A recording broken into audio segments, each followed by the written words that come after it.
Le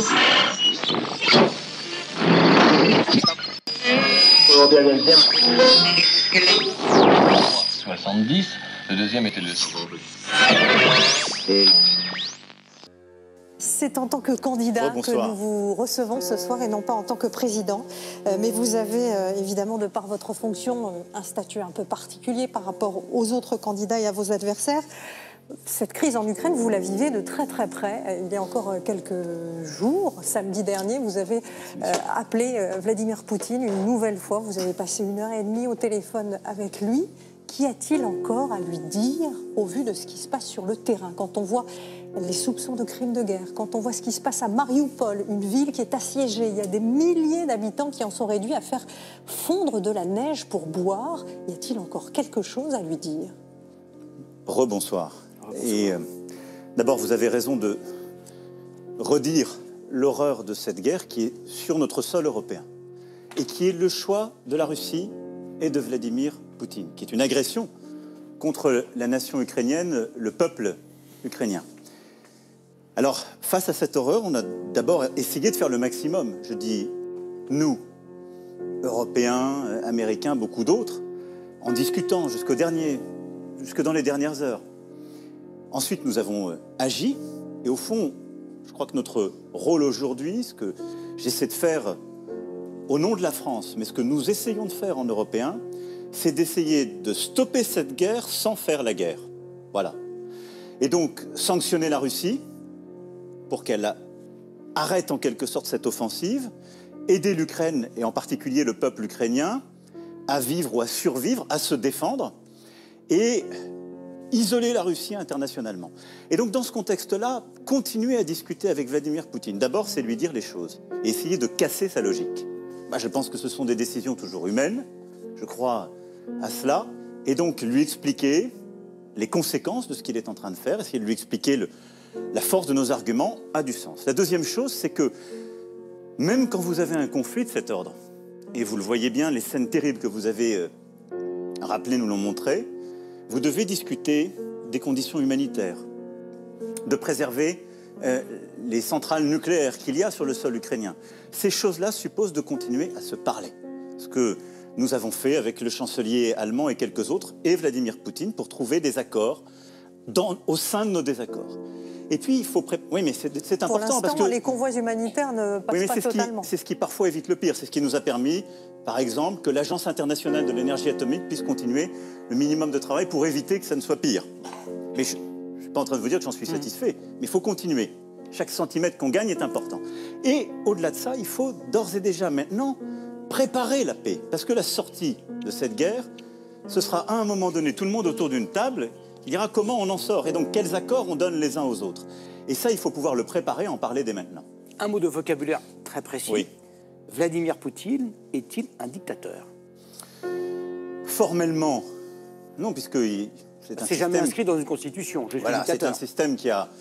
Et je dirais que de là où je suis, le plus important, c'est pas que je le qualifie, si vous m'autorisez ça. C'est que j'essaie de protéger notre pays d'une escalade de la guerre, que j'essaie de protéger nos valeurs que sont la démocratie en Europe, en le conduisant à stopper ce conflit. Donc c'est pas en l'insultant ou en le qualifiant que je serai plus efficace. Ce que comprennent les Français, c'est que vous n'avez pas envie de brûler vos vaisseaux et de dire Poutine est un dictateur, Poutine est un dictateur, et donc il ne me prendra plus au téléphone. Mais dans ce que disait Yannick Jadot, il y a un instant, comment peut-on être surpris par ce que fait, par ce que dit Poutine, quand on sait ce qu'il a été? Agent du KGB pendant 20 ans, communiste stalinien pendant 20 ans, espion, et après avoir dévoré d'autres pays avant l'Ukraine. Avez-vous été surpris, avez-vous été naïf, vous et d'autres, par rapport au personnage? Attendez, c'est trop facile de dire ça. Vous avez partout, en Europe de l'Est, en effet en Russie, dans toute cette région, des femmes et des hommes qui ont vécu sous les régimes soviétiques totalitaires. C'est vrai. L'avait-il choisi? Pas forcément. Bon. Ils en sont sortis. Ensuite, Vladimir Poutine, ça a été un dirigeant qui a été aussi celui de l'émancipation de son pays, de son ouverture, de l'entrée au G8, puis au G20, de la reconnaissance internationale. Bon. Donc il y a eu une évolution, une forme de normalisation, de notabilisation, si je puis dire, de la Russie et de ses dirigeants. Il y a eu ensuite, à partir du tournant de la guerre Il y a eu évidemment une guerre très particulière dans le Caucase, en Tchétchénie. Il y a eu ensuite la guerre en Géorgie. Il y a eu évidemment ce qui s'est passé en Syrie. Il y a eu 2014 déjà avec l'Ukraine. Et aujourd'hui, cette escalade. Néanmoins, je l'ai toujours dit, sans naïveté aucune, il faut prendre les dirigeants tels qu'ils sont à nos frontières. L'Europe ne peut pas être en sécurité et en paix si elle ne parle pas à la Russie, si elle ne construit pas avec la Russie. Parce que c'est notre histoire et notre géographie.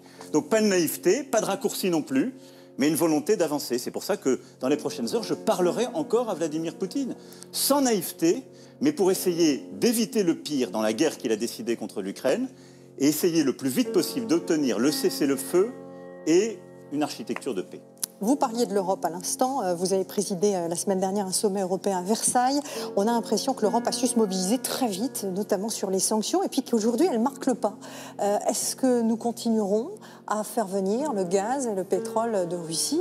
Vous avez promis lors de ce sommet de nouvelles sanctions, est-ce que vous pouvez nous les détailler? Qu'y a-t-il encore à faire? Alors, l'Europe, vous avez raison de le dire d'abord, je le dis avec beaucoup de ferveur et d'enthousiasme, parce que je l'ai toujours défendue il y a 5 ans, et je la défends avec la même force aujourd'hui. L'Europe, c'est notre force, parce que l'Europe, c'est nous.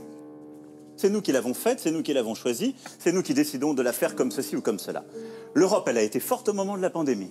Elle a réagi, elle nous a permis de produire et d'avoir des vaccins, entre autres choses. Et l'Europe, elle a réagi de manière forte et ferme au moment de cette guerre. 2e jour, 4e jour, 6e jour de conflit, nous avons imposé des sanctions que personne n'imaginait possibles. Nous avons décidé de déréférencer des banques de nos systèmes de paiement, nous avons décidé de sanctionner des oligarques, pris des mesures très dures qui ont marqué l'économie russe avec un impact tangible sur la monnaie russe et sur la capacité de la Russie à financer dans la durée cette guerre. Ce que nous avons acté, un sommet, vous savez, c'est très important parce qu'on se met à 27, on se coordonne, mais on ne change pas tout dans un sommet du jour au lendemain. Mais on a défini une stratégie, un agenda pour les prochaines semaines. On a dit on va continuer les sanctions à chaque fois que ce sera nécessaire. Nous avons décidé de nouvelles sanctions là. Vous pouvez nous en parler ? Donc à nouveau, on a étendu les listes d'oligarques, de banques, c'est la même logique. Et comme je le disais à l'issue du sommet que nous avons tenu à Versailles, tout est possible. S'il y a à un moment donné l'escalade du conflit et les choix que la Russie serait amenée à faire, justifier qu'on aille vers les sanctions les plus fortes, parce qu'on considère que ce sont celles qui peuvent avoir un impact, on le ferait. C'est-à-dire qu'il faut se dire que tout est possible en termes de sanctions. Le but du jeu, c'est quoi? C'est pas un jeu. L'objectif, c'est de maximiser le coût de cette guerre pour la Russie et de faire qu'à un moment donné, elle décide de stopper. Bon. Donc oui là-dessus. Mais surtout, l'Europe a acté de s'organiser pour elle-même et de tirer toutes les conséquences du retour de la guerre. Pour sa défense, pour son énergie, pour son agriculture, pour ses matières premières et ses approvisionnements. Beaucoup de choses que la France d'ailleurs défend depuis 5 ans. Quand je parlais en septembre 2017 d'une Europe plus unie et plus souveraine, quand on proposait et qu'on défendait cette Europe de la défense, nous Français, quand on se battait pour une Europe plus souveraine en matière agricole, c'est exactement cet agenda qui aujourd'hui est en train de s'imposer par la force des choses en raison du retour de la guerre. On l'a dit tout à l'heure, l'Europe vit aujourd'hui la plus grave crise de réfugiés depuis 1945. Votre gouvernement estime que jusqu'à 100 000 réfugiés ukrainiens pourraient arriver en France.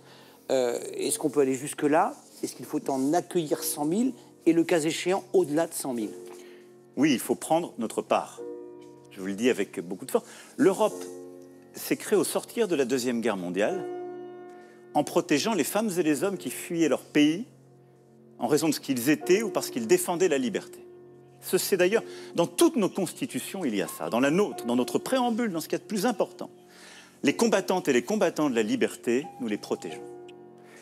Les femmes et les hommes qui fuient l'Ukraine, aujourd'hui, parce qu'il y a la guerre, parce qu'ils sont menacés, nous devons les protéger, nous, Européens. Il y a aujourd'hui près d'1,5 million d'Ukrainiennes et d'Ukrainiens qui sont en Pologne. Et il y a en Pologne, en Roumanie, en Slovaquie, dans beaucoup d'autres pays de l'Union européenne, en Moldavie, qui n'est pas dans l'Union européenne, mais qui est voisine aussi, beaucoup de réfugiés. Et donc, plusieurs sont en train de prendre la route et arrivent. Nous devons les accueillir dans les meilleures conditions possibles. Et donc, nous nous sommes organisés pour prendre notre part et donc accueillir au moins, en effet, 100 000 réfugiés. Et si nous devons en accueillir davantage, le faire, mais le faire dans des bonnes conditions, c'est-à-dire, et ça j'en remercie tous nos compatriotes, avec des familles qui sont prêtes à donner de leur temps, parfois aussi de leur toit, en accueillant dans des bonnes conditions, en formant, en accueillant à l'école les enfants, en permettant d'avoir un travail, et donc en faisant en sorte que ces femmes et ces hommes qui fuient l'horreur puissent être bien accueillis dans notre pays.